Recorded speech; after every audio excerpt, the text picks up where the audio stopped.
To our very first story this and President John Dramani Mahama has, in accordance with Article 70 of the 1992 Constitution, appointed Charlotte Kirsten Smith-Osei as the new chairman of the Electoral Commission. She becomes the first woman to hold the position. Charlotte Osei replaces Dr. Kojo Afari-Gyan, whose tenure of office expires as EC boss on July 1. Until her appointment, Mrs. Osei served as the chairperson of the National Commission for Civic Education, that's the NCCE. She had also served as a member of the board of directors of GCB Bank during late President Mills's era. Charlotte Osei is a lawyer with considerable experience in public service management and institutional reform.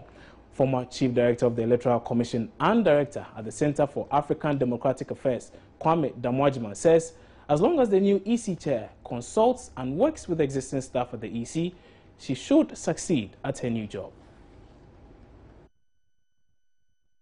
It's a plus for the whole country, and what advice I can give is that they should comply with all the laws pertaining to the conduct of our elections. You know, it is said that an election is as good as the laws that guide it. So we should first review all the laws and ensure that they all conform to democratic practice. That's one. Then the staff, the directors and so on, they are seasoned officers. They should never leave them out. Constant consultation. And the same thing too, we should realize is in a 7-member team. And so it should not act in isolation. Always African democratic practice is consultation and consensus. Get a consensus decision at the commission before you make any policy. And then they should institutionalize the planning of all exercises in the sense that they have to get a calendar, usually 1 year calendar of activities that should happen. An election is a process, it's not an event. So you have to plan everything so that it goes one from the other to the other, and the election day will be the culmination factor. So all these things should be put in place, and with that and God on her side, she will succeed. Is it disappointing, though, that we didn't pick somebody from within the Electoral Commission as it is? Well, the staff there are career officers, and you serve in any capacity within the country, the service of the public. But I would rather prefer that the policy-making body to be seen as such from the staff. The staff, they are technically inclined. Political science lecturer Dr. Evans Agridako is of the view that Madame Charlotte Osei can handle the pressure that comes with the job of EC boss. Of course, I mean, if you look at the background, at least the little CV that I've seen, she has a solid, academic background with some practice. She has varied experiences in insurance, corporate law, etc. And other things, and of course, business leadership, apart from LLM and so on. So she has the academic bent, first and foremost, and that will help her appreciate the varied opinions and the perspectives that will go on. Because you need to, even if we are being advised on certain basic issues, you need to have a certain intellectual capacity to appreciate whether the advice is good or not. That's critical. It's also important for us to appreciate that quite an affable individual, a likable personality, a very pleasant personality as that, and therefore she should be able to leverage, as it were, varied opinions and varied perspectives and varied interests. Meanwhile, former Minister for Water Resources, Works and Housing in the Kufuor administration, Boniface Abubakar Siddiq, has expressed disappointment the president chose to appoint someone outside the commission to replace Dr. Afari-Gyan. It is CV, then I think she can qualify. But as to whether she has held challenging positions of that sort, that is my question. Is that to say that being the boss of the NCCE is not challenging enough? My question is, why is it that we have experienced people in that place like Sule Nko who have worked for many years? Let's be honest to ourselves. Why was he there? Why was he promoted to that level? And in the end, is it that now people will then decide that, look, we'll be appointing people from outside. So when you get to a level like operations, commissioner, deputy commissioner in charge of operations, that should be your end. All commissioners should be appointed from outside. Are you disappointed that we didn't pick an EC boss from within the commission itself, but we had to go outside? Well, for that, I'm disappointed. I was expecting that they should have appointed the an easy within, not without. I'll be honest with myself. But Honorable, you've heard the what are your expectations of her, though? What did the opposition say? From your, you see, this is what politicians don't realize. Where you see, when I'm coming to take a penalty shot, and my eye is going that way, that is not the exact spot I'm going to play the ball. So you see, you have followed the opposition and miscalculated your judgment. Still on the president's appointment of a new EC chair, and pressure group Let My Vote Count Alliance is demanding the compilation of a new voters register ahead of election 2016. David Asante has been telling me more about the group's demands. You would agree with me, from the Supreme Court, the judges, after the final ruling, also recommended reforms. All over the African continent, places where election and post-election issues emerged, the cardinal principle in every electoral reform process is the register. We can talk about what happened in Nigeria. We can talk about what happened in Cote d'Ivoire. We can talk about Togo. We can talk about Kenya after 2005 elections. After post-electoral violence, the principle these individual countries learn is electoral reforms. And in the electoral reforms, the most cardinal principle is the register that was used in conducting the election. Interestingly, the Supreme Court of Ghana recommended the EC to carry out electoral reforms. The political parties on the platform of IPAC presented their individual political reforms or electoral reforms. I can speak on authority for the party NPP. In their reform, they spelled it out clearly that there is a need for a new voters register. On the EC's IPAC platform, this particular new register has been pushed. The question is, what has happened to it? As it stands now, the most exciting news Ghanaians, and most important of all, over 18 years who are eligible to vote, are greeting the new EC boss with is, we need a new electoral register, a new voters register. That is the only way to ensure a more credible election come 2016. Anything short of this will be plunging the country into a serious political abyss. Well, chairman of the Convention People's Party, Samia Yaba Nkrumah, has also, she's also thrown her weight behind the comments made by members of Let My Vote Count Alliance. Say that as a woman leader, we are happy with this appointment. Any woman or any news of a woman who reaches a leadership position in any sector, whether elected or appointed, is very, very good news for us. And because of that, because of our confidence in our women to effect change, to bring about freshness into the political process, we believe that Charles Osei must exhibit certain qualities that our democracy demands today. We want to see a very independent EC.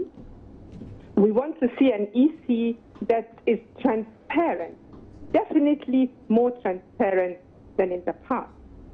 So I agree with those who call. Members of Parliament have largely welcomed the appointment of Charlotte Osei as the new chairperson of the Electoral Commission. We can now go onto the phone lines now and speak to our parliamentary correspondent, Elton John Bobe, who's standing by with the very latest on this. So, Elton, can you tell us much more about what members of Parliament have been saying? Well, let me just say that the matter has not officially come up for discussion on the floor. President Mahama has yet to officially communicate to Parliament on the appointment of the new chair for the Electoral Commission. So Parliament as a body has yet to formally comment on this particular matter. But I have been speaking to some members of parliament in their individual capacity. And they want her to restore confidence and trust in the electoral commission, especially after, the Supreme Court petition and the comments by the justice of the Supreme Court who are calling for some reforms in the electoral process. So, and also matters relating to people who've taken the electoral commission to court over the conduct of their businesses in relation to the holding of elections in the country. So some of them told me that they've been following her work at the National Committee for Civic Education. She's a lawyer, and for that matter, they want her to do more to restore confidence and trust in the Electoral Commission. And also the need for her to set up a legal department at the Electoral Commission so that that department can continually advise the Electoral Commission in the discharge of their duties so that they avoid needless court issues that, at the long run, makes the country pay more for matters that could have been avoided. So these are individual comments coming from members of parliament. But like I said earlier on, the president has yet to officially communicate to parliament on the appointment. So parliament as a body has yet to make a formal comment on the appointment. Okay, Elton, thank you very much for that update. That was parliamentary correspondent Elton John Probe there. Now, judges are hearing cases of remand prisoners at the secondary prisons in the Western region. Now, this is part of the Justice for All program revived by the Chief Justice following a Joy News documentary, Locked and Forgotten.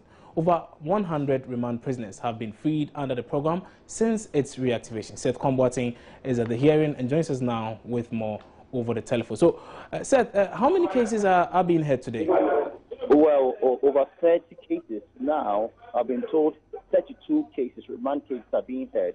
But in one of the courts, that is High Court 1, I'm told there are 3 special cases involving 3 females, which we are told will be heard as well. So in all, they're going to hear about 35 cases. Do we have any idea how many persons have actually been convicted or freed so far?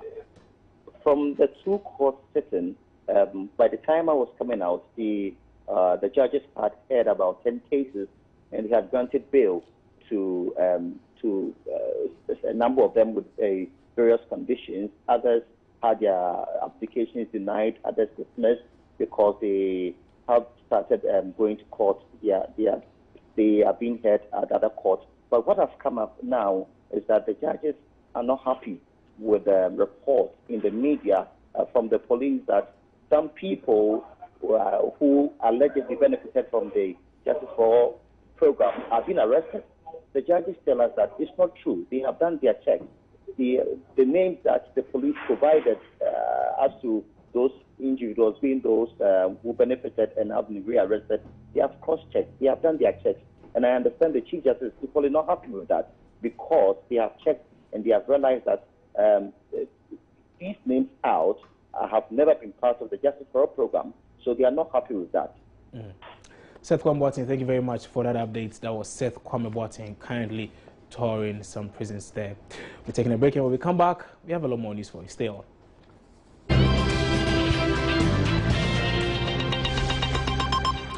The Ghana Medical Association has reiterated its position to resign en masse come Monday, July 1. Now, negotiations between the government and the GMA hit a snag this week, with the GMA raising doubts over the acceptability of government's offer. Deputy General Secretary of the association, Dr. Justice Youngson, says members will at the association's annual general meeting be making a final decision on it come Monday. The truth is that no definitive negotiations have taken place as we speak. No date has been fixed. All that has been said so far basically borders on some documents that has been christened the framework document that will be, quote, a guide for our negotiation. That is all that, as we speak, we've basically finalized or we have spoken about. But in terms of the true negotiations where government, as the employer, will have its representative or its team, and then the medical association will also have its negotiating team, the 2 parties sitting together on a table, discussing details or specifics of what should go into the conditions of service of medical doctors and dentists in Ghana. That has not happened as we speak. There hasn't been any. It's really difficult for me to accept that the employer is fully committed. But like I keep saying, we'll give them the benefit of the doubt. We still have a couple of days to go. So maybe they will come to the negotiating table. Maybe it could be today, tomorrow, the next day. I can't tell. But I think that so far, looking at the trend of events, I wouldn't say there's that sufficient commitment. There may be some commitment, but I don't think I have seen, in my personal capacity, I don't think I've seen that sufficient commitment. National Executive Council of the Medical Association met yesterday together with the fellows who are like a council of advisors, and the council has mandated that an extraordinary general meeting be convened on Midday for all members to come in, because that is more or less the last day. So we'll convene, and then whatever directives that the General Assembly will give, it will be carried out. We trigger the processes, and that is it. Come Monday, we will go and meet. Members will be briefed on all that had happened from 9th November till that day. If there are any development between now and that day, we will still brief members. And based on whatever has happened or not happened, the processes will be triggered, whether all the things as we sort out, which is not in the public domain, at our General Assembly the last time in Takrade, which is how we are going to go about this.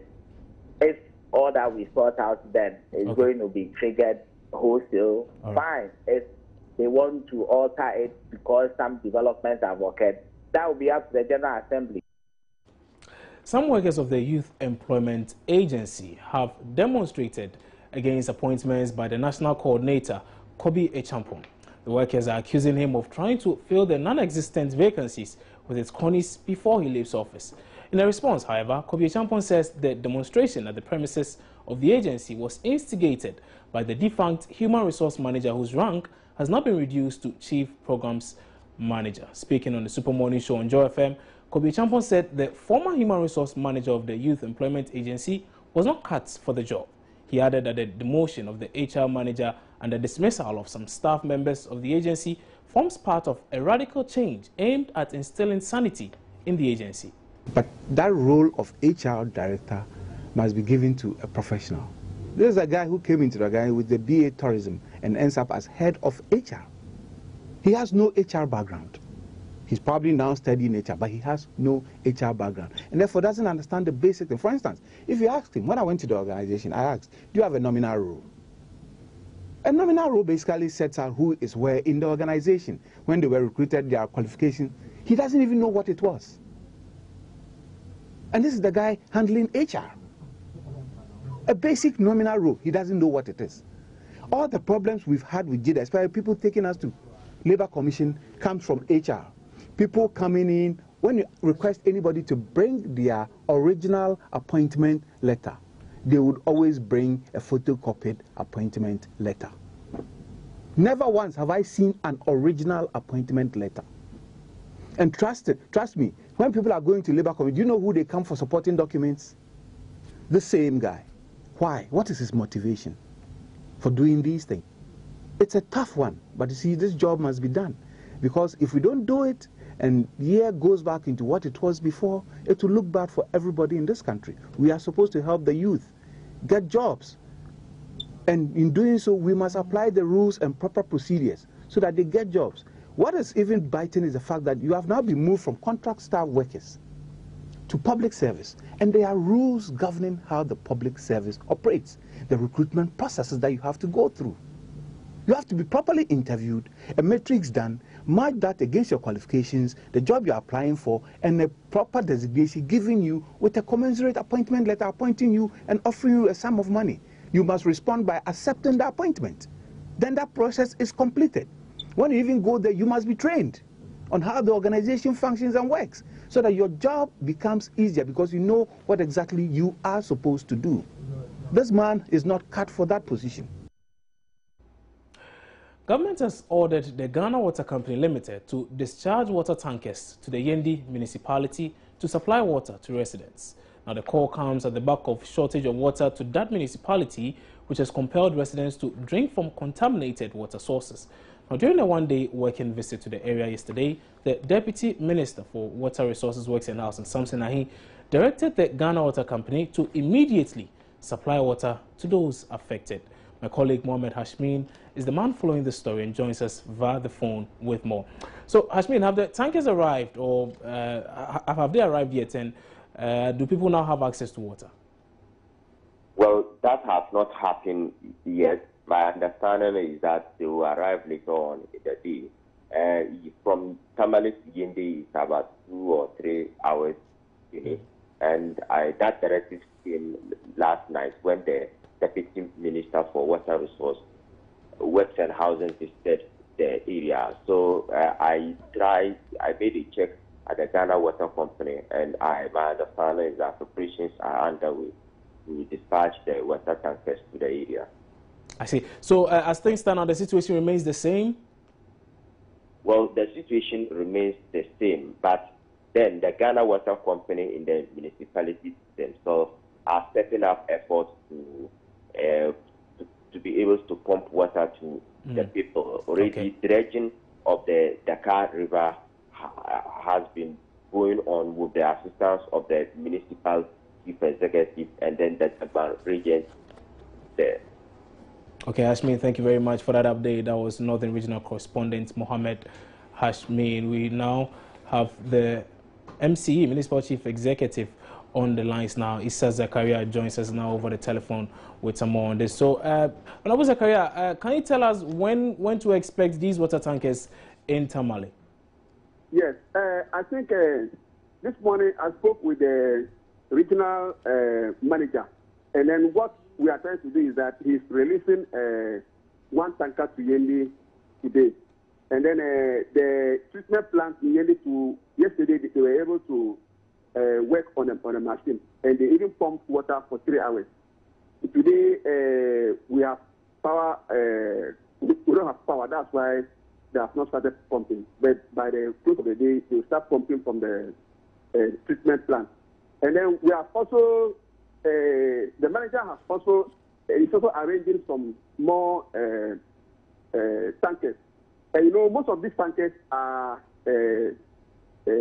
infected because they have been drawing this raw water. So we need to disinfect them and then bring them on board. So today, one tanker is coming from Tamale to do the supply. And then the water company from the treatment plant, they will supply water to town in the evening. So if I understand clearly what you're saying, the water tankers that are coming in as a temporal measure is just one phase, and that there's another phase which has to do with the Ghana Water Company Limited. I'm trying to understand what exactly you're saying. That the temporal solution, which was Ghana Water Company getting water tankers to provide water, to supply water to these persons, still stands, yes. And yet still there's another measure which has to do with the Ghana Water Company now pumping water to these areas. Yes, yes. So both the tankers and then the treatment plant will supply the water. Okay, thank you very much for your time on this show. Now, that was Municipal Chief Executive for the Yendi municipality. Now, investigations into recent disturbances at Public Transport and Metro Mass Transit Limited has revealed lapses in the procurement processes. Now, this was announced by Transport Minister Jifa Ativo when she inaugurated a new board following the dissolution of a previous one at the start of the year. Transport Minister Jifa Ativo, who inaugurated the 9-member board, charged the team to stick to the core mandate of providing policy direction and assisting management in its work. The former board was dissolved in January following weeks of internal wrangling which threatened industrial peace and disrupted the company's operations. President John Mahama, in the statement dissolving the board, had assured the issues will be investigated. Transport Minister Jifa Ativo acknowledged receipt of the report on the investigation of the issue compiled by PricewaterhouseCoopers Ghana. The PricewaterhouseCoopers Ghana Limited who were tasked to investigate the issues, completed their work and submitted a report. The report, among other things, revealed that there were lapses in the procurement processes, which was attributable to significant systems and control lapses, and therefore recommended, among other things, a restructuring of the company in order to put in place effective systems and control measures to address the fundamental systemic issues confronting the company. The board, the transport minister said, is expected to ensure that MMT remains focused on its principal mandate of providing intra-city services to help reduce congestion on the roads as a result of low-capacity vehicles. The new board has representatives from the Ministry of Transport and the MMT management, as well as the consortium of companies who own the public transporter, the Agric Development Bank, NIB, Prudential Bank, SIC, GOL, and SNIT. You're still watching News Today here on Joy News Multi TV. We have some business stories right after this.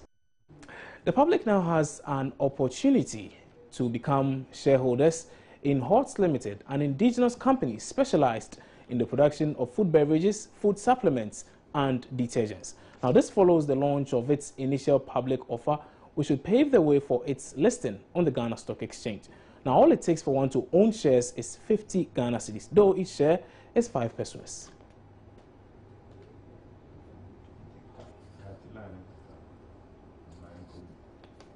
Seti, one of the directors of Seti Reality Limited. Seti Realty, incorporated in the year 2000, is a limited liability company located in Tema and a proud member of the Ghana Real Estate Association. It is a sister company of Seti Brothers Ghana Limited, a business known as one of the oldest and most reputable pioneers in the steel and construction industry. HOTS Limited is famous for its brown gold cocoa beverage, though it has many other products. It is offering 80 million shares, representing approximately 2/3 of the company at a price of 5 pesos per share.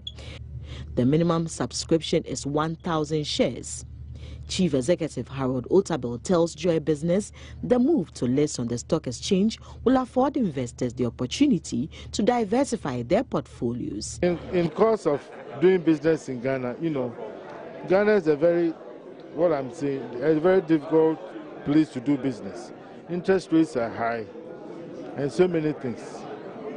So at the end of the day, you just realize that you are saddled with probably debt or bank loan debt. So with the passing of the day, you have addition of interest on it. So if you borrow about maybe 30,000 Ghana cedis, in course of time, maybe about 5 or 10, you just realize you're borrowing about 1 million Ghana cedis. And that is very bad. But with this, and we are reaching out to everybody to buy our shares, because it looks like we are like I said, we are the best bus to prosperity, the last bus. Head of the listing department of the Ghana Stock Exchange, Joyce Esibuache, called on other growing businesses to take that bold step. The shares go on sale from Thursday, June 25 to July 10, 2015. The 2015 Multi-TV Habitat Fair has been launched here in Accra. The Housing Exhibition Fair brings together industry players and stakeholders under the same roof to showcase products, services, advice, and expertise for the public to have a wide range of variety in making a choice. Now, this year's fair is under the theme Affordable Housing. Let's join my colleague Nia Kofi Smartabe, who is currently on the ground there at the Nungwa barrier. That's the junction mall at Nungwa barrier. So, Nia Kofi, if you can hear me, can you tell us much more about what's happening there now?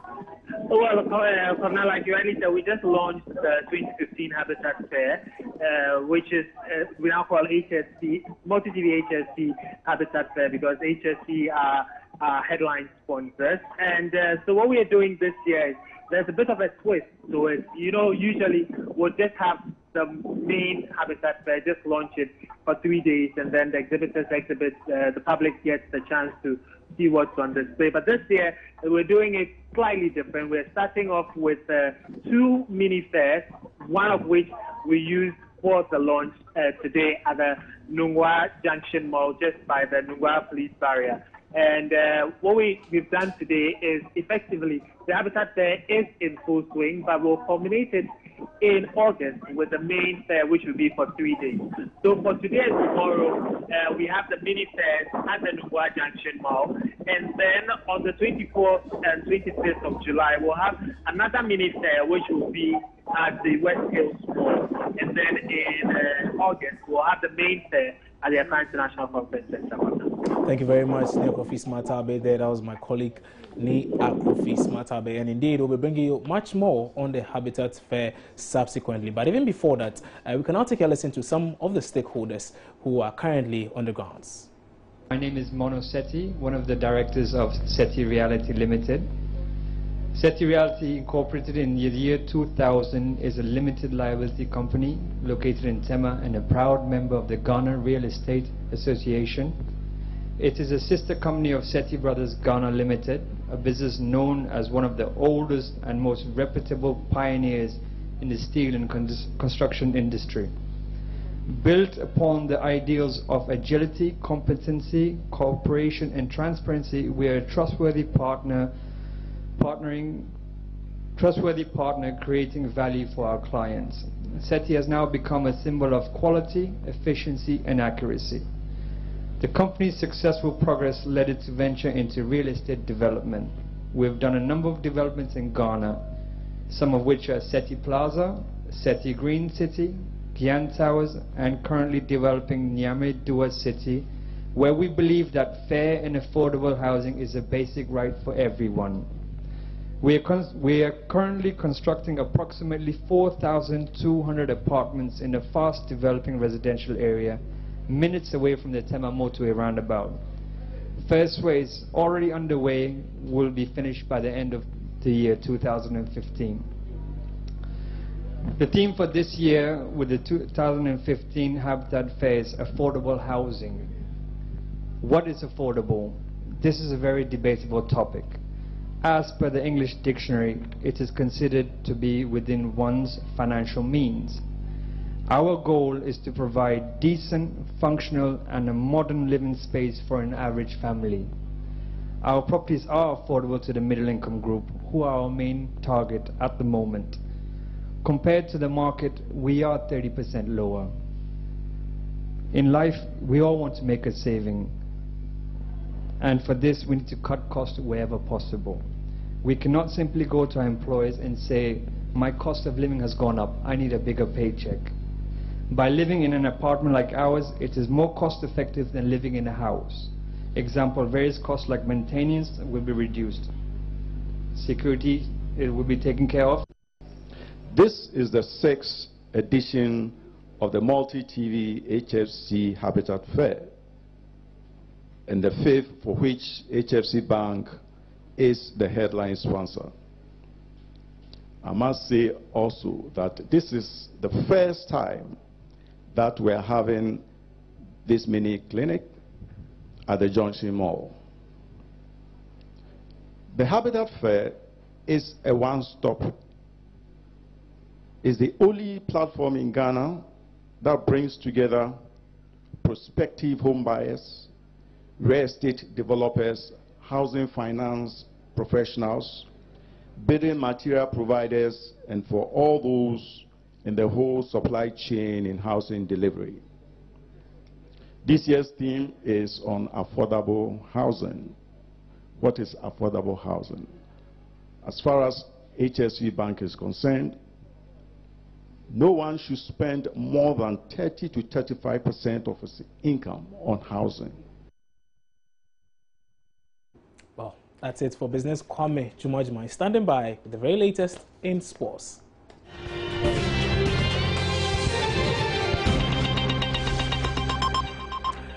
Now, the editor-in-chief of the New Crusading Guide newspaper, Abdul Malik Kweku Bakon, has described comments by broadcaster and musician Black Rasta that about 80% of the country's MPs smoke weed as a reckless one.